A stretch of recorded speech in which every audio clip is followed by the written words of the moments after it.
5 on your side at 10 starts now. No food stamps, no groceries, and no answers. Your kids are hungry and you can't just hand them an apple. Why a federal order that requires SNAP benefits be funded isn't enough to help families in crisis. After years of heartbreaking homicides, the city of St. Louis continues to see progress. We'll tell you what the new data is revealing. A fight for fair wages at some of St. Louis's busiest businesses. And we're here to send a message to Clean Tech that our members deserve better. What's at stake for nearly 1,600 workers? Right now, we're tracking temps in the lower 40s across the St. Louis area. Our chilly night will turn even colder tomorrow morning. Thanks for joining us at 10. I'm Robert Townsend. You're definitely going to want to grab those jackets and possibly even a light coat as you head out the door. Meteorologist Lance Blocker joining us now with a closer look at just how cold it's going to be, Lance. Yeah, we're looking at the first freeze of the season for us here across portions of Missouri and Illinois. You can see current or overnight temperatures will drop down to the low 30s, of course, below that 32-degree mark. You see the outliers there, St. Louis, then over towards Clay County in central Illinois. So that really demonstrates well with the frost and freeze alerts across the region, where pretty much everybody is in a freeze warning here. As you can see, the darker blue shaded areas, that's your freeze warning. So temperatures in the low 30s, below 32 degrees. The lighter blue shaded area there, St. Louis City, frost advisory. Temperatures expected to get down to the mid 30s overnight tonight. The main priority with this is just to let folks know that if you have sensitive vegetation outside, potted plants, anything like that, you want to take extra precautions for those overnight tonight through the early morning hours. Tomorrow, you won't need to very long though, because we're going to warm up. The rain is exiting the region. If a lot of us had some light rain this afternoon, but we've got warmer temperatures ahead. We'll detail out when we're expected to reach 70 degrees in the forecast coming up in about 10 minutes. All right, Lance, thanks. You can take our weather impact forecast wherever you go. Just text the word weather to 314-425-5355 and we'll send you a link. Right now, we're following breaking news. A teen shot in the city of Ferguson. Police tell us they were called to North Winds Estates Drive just before 8 o'clock tonight. Now, officers found a boy with a gunshot wound in a parking lot. He was taken to a hospital with extensive injuries. A police spokesperson telling us several other minors were questioned at that scene. We'll, of course, keep you updated as we get new developments on this. Tonight, St. Louis police are also investigating what led to a deadly shooting on the city's south side. It happened shortly after 3 this morning on Alabama Avenue. That's in the Carondelet neighborhood. Officers say a man died after he was shot. Homicide detectives were called to the scene to investigate. Police have not shared any new details at this hour.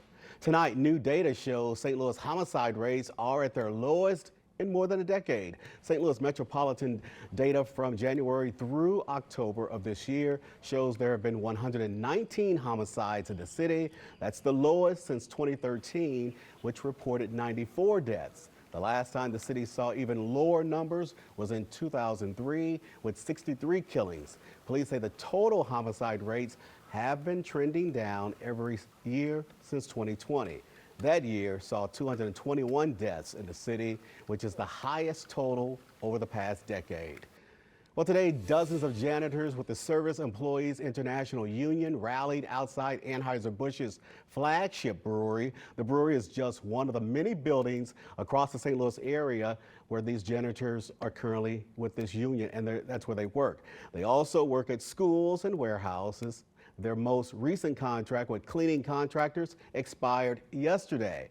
Now the janitors are demanding better pay and retirement plans as talks continue affecting nearly 1,600 local workers. Our members don't make enough to live. We've got people with decades of experience who are making $15 an hour, and the employers aren't offering enough for them to accept it.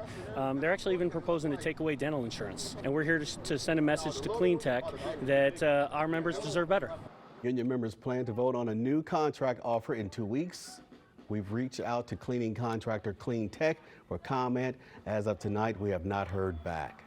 The federal government has been shut down for more than a month with no end in sight. Today, millions of families nationwide did not receive SNAP benefits for November, like 650,000 Missourians and nearly 2 million people in Illinois. Now, while 2 federal judges have ordered the Trump administration to use emergency funds to pay for the program, some of the most vulnerable are stuck. Tonight, we hear more from Jen Sullivan.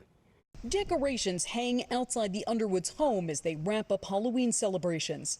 But as the calendar flips to November, the fear of not knowing how they're going to afford groceries sets in as they lose access to food stamps. Your kids are hungry and you can't just hand them an apple. Stacy Underwood is a working mom with a husband with a disability and 5 children to feed. They rely on the Supplemental Nutrition Assistance Program to help them afford groceries. Sometimes I wonder if I'm failing as a mom. Roughly 42 million Americans receive SNAP benefits. The program is federally funded, but without Congress passing a new spending plan, there's not enough money to fully fund the program, frustrating many who need it. Food should not be a political argument. 2 federal judges have ordered the Trump administration to use emergency funds to provide at least partial food stamp assistance.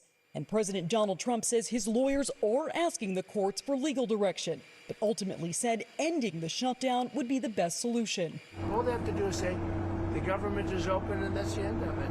Even though SNAP is federally funded, states distribute the benefits. Some state governments have stepped up to pay for the program until the federal shutdown ends. Meanwhile, many local food banks are worried about not having food. Food shelves were never intended to replace grocery stores. That is what we are seeing right now. A large charitable organization, Catholic Charities USA, has launched an emergency fundraising effort to help families in need during this time. Jen Sullivan, 5 on your side. If you or someone you know needs help finding food pantries in our area, just text the word food to 314-425-5355. We'll send you a link to your phone. Going door to door to prevent tragedy. How nearly 1,000 homes in St. Louis are getting life-saving upgrades this weekend. We're in the final weekend of spooky season. Tonight we'll show you how our neighbors are celebrating the Day of the Dead in our area. Plus, 2 South City kids are being called heroes after stopping a burglar and saving their favorite ice cream shop. Maybe this will inspire other kids to replicate their actions. The big honor they just received for their bravery. It'll be a chilly start to your Sunday, but it's not going to hang around long. We've got temperatures headed back to 70 degrees. I got your forecast coming up next.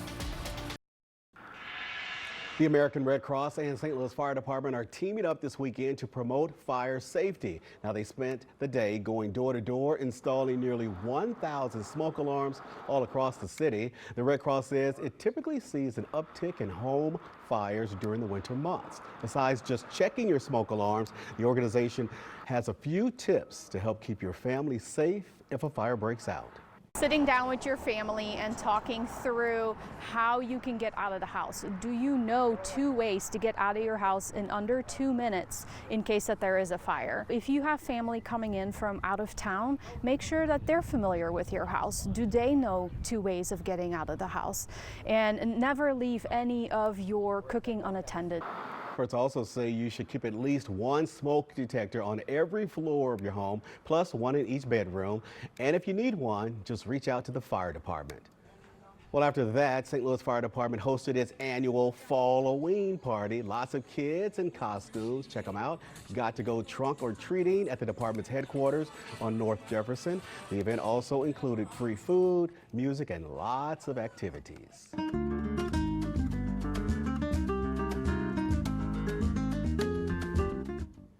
Millions across the world are celebrating Dia de los Muertos, also known, of course, as Day of the Dead. The annual Latin American holiday honors the lives of those who are no longer with us. Tonight, many of our neighbors celebrated the Day of the Dead in the Del Mar Loop. The event featured live performances, costume contests, and a traditional altar program. Today, the Missouri History Museum also celebrating the Day of the Dead. Activities included craft making, live dance performances, even a procession through the park.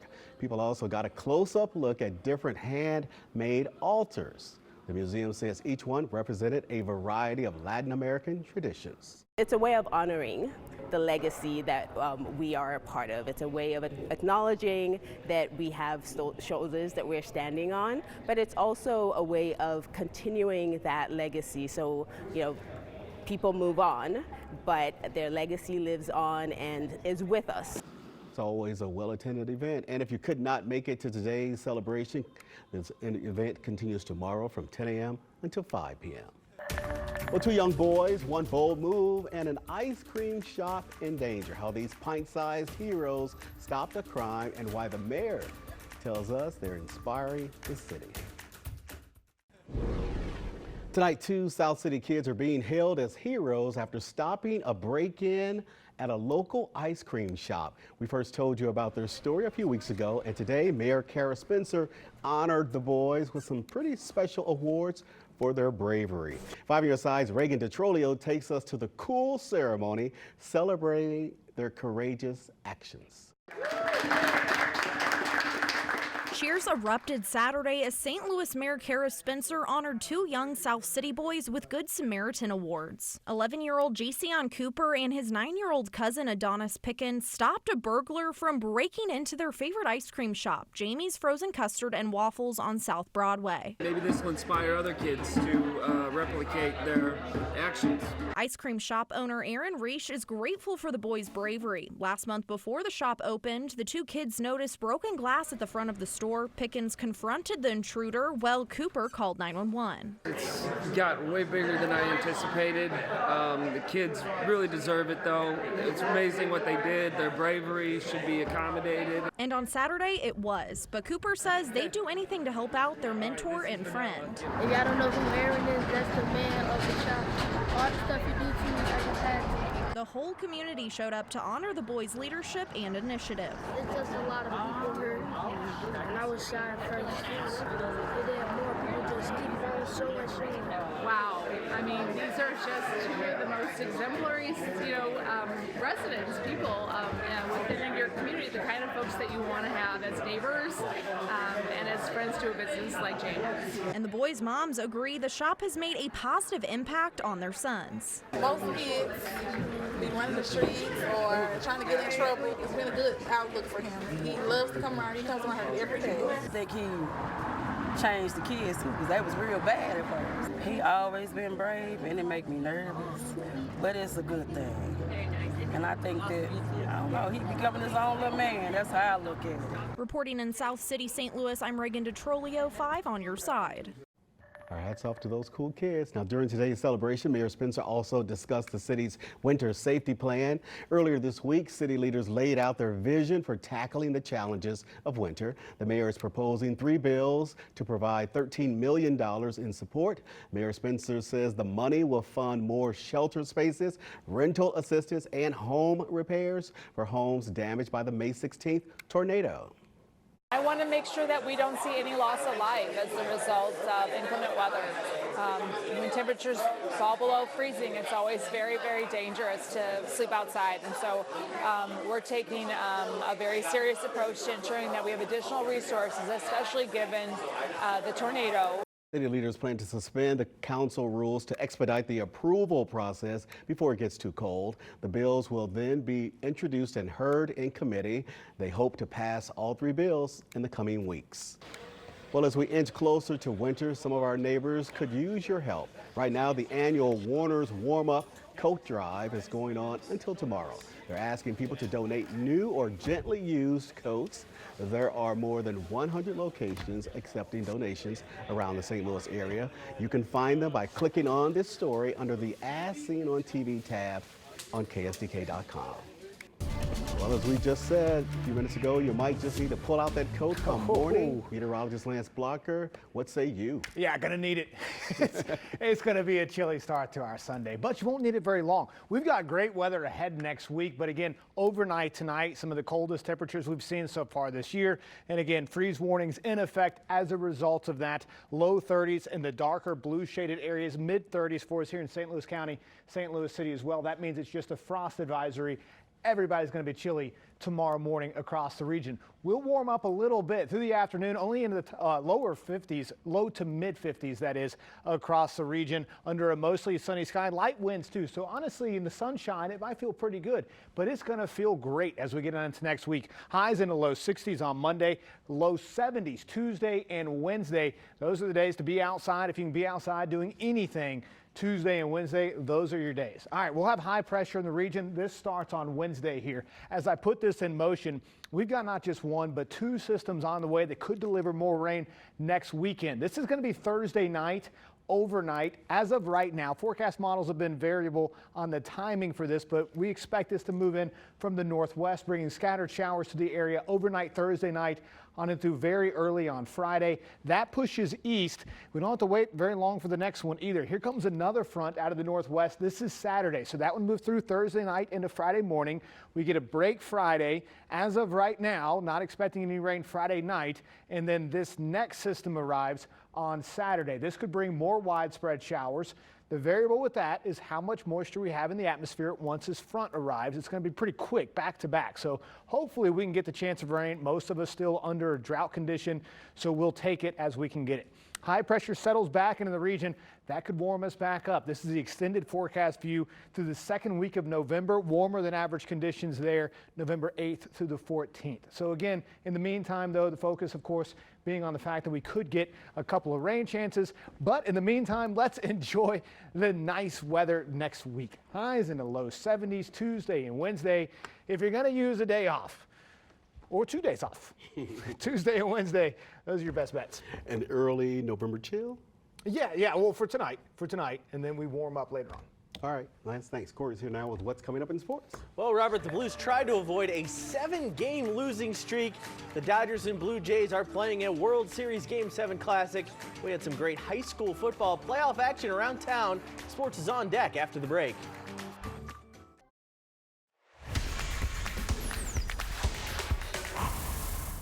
Well, if you have answers for the Blues' struggles to begin the season, please let me know. And while you're at it, let the Blues know, too. The current 6-game skid has all but killed the hype coming into the year. They tried to stop the losing streak at 6 tonight in Columbus. Joel Hofer and net once again trying to get back on track. They need him to. And Hofer's team got him an early lead. Justin Falk snapping that one in less than 4 minutes into the game, 1-0 Blues. Jackets would tie it at 1, and then we had some fisticuffs. Tyler Tucker and Matthew Olivier. That's a heavyweight bout. Tyler got a few good ones in. Back to play. The Jackets take the lead on this. Zach Werenski shot in the second, 2-1 Columbus. Columbus would add a third, but the Blues didn't quit. 10 minutes left in the third. Nick Bugstad, not just his third goal of the season. That put the Blues within 1. There were a few furious chances in the dying minutes, but the Blues could not tie it up. Blue Jackets win 3-2 as St. Louis has now lost 7 straight games. It's the scenario we all played out in our backyards. World Series Game 7, a chance to be a hero. The Blue Jays and Dodgers had that chance tonight in Toronto. The first Game 7 in 6 years with one of the same men on the mound. St. Louis native Max Scherzer won it all in Game 7 for the Nats in 2019. He started tonight for the Blue Jays and did his job. 1 earned run in 4 1/3 innings for the Parkway Central grad. The biggest moment of the night, Bo Bichette almost wasn't even healthy enough to be on this roster. He took Shohei Ohtani deep for a 3-run shot in the third. Pandemonium there at the Rogers Center. But right before I walked out here to do this sportscast, Miguel Rojas hit a game-tying home run with 1 out in the 9th. It's still going on. A truly insane Game 7. Early kickoff, no problem for Illinois football against Rutgers today. Luke Altmaier leads a 99-yard touchdown drive right off the bat and hits Caden Fagan for the score, 7-0 Illini. Second quarter, Fagan takes a direct snap, hands to Altmaier, and the QB runs in for 6 more points. Illinois rolling, and they keep rolling. Altmaier to Hudson Clement, who makes a tremendous grab for the score. Altmaier threw for 4 touchdowns as Illinois whoops Rutgers 35-13. It's always good to win, just in general, especially the way it's been going lately. Just two in a row, and then you have a bye week, so you hadn't had the feeling in a while. So, man, just defense played great, offense played great for the most part. Obviously, some things you got to fix in all areas, but very proud of how we just flew around, played inspired. SLU women's soccer hosting Loyola Chicago in the A-10 tournament quarterfinals, and I'm just going to go ahead and show you every goal the Bills scored. There were a lot of them, 6 to be exact, and all 6 came from different players. SLU advances and will face Rhode Island on Wednesday in the A-10 semifinal. High school playoff football over to Dupo first. The Tigers have not won a playoff game since 1994. I was not even alive yet. They face Salt Fork in round 1 today. Deegan Prater is a stud for Dupo. He's the QB, kicker, punter, and he can do this on defense. That's a pick 6 the other way. And guess what? He'd just do it again. 2 pick-sixes for Prater in the first quarter. He'd also toss a TD to Brady Portal as the Tigers roll 28-7 for their first playoff win in 31 years. Down the road to Freeburg, the Midgets hosted Highland in first-round action. Here's one of the longest plays of the year. Freeburg sophomore quarterback Joe Carmack started this play 95 yards away from the end zone, but that's going to be where he ends it. Carmack speeds past everybody for the long score, Freeburg on top. Freeburg defense was balling today. Look at this interception from Brady Kerr in the end zone. My goodness, nice catch. They had 4 picks in the game. And a shout out to kicker Dane Olmstead. That's a 42-yard field goal, and follow that ball. That would have been good from 60. That was way up there. Freeburg moves on with a 46-36 victory. Back over to Missouri for the Battle of the Rams, MICDS at Ladue. Big play from Ladue on the ground. Evan Villa calls his own number. And that turns out to be a pretty good decision. He's off all the way for a long touchdown run as Ladue beats MICDS 20-17 to advance to the next round.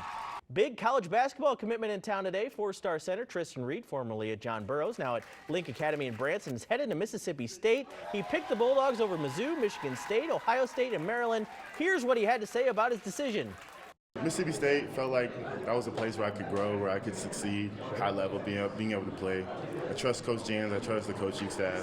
Also, like I said, the culture is amazing down in Mississippi. It's a little different than what I'm used to, but it'll ultimately be a fun time. That'll do for sports. Corey, thanks. And thank you for joining us for 5 on Your Side at 10. Saturday Night Live is coming your way next. Start your day with Today in St. Louis beginning at 6 a.m. Have a great tomorrow, everybody.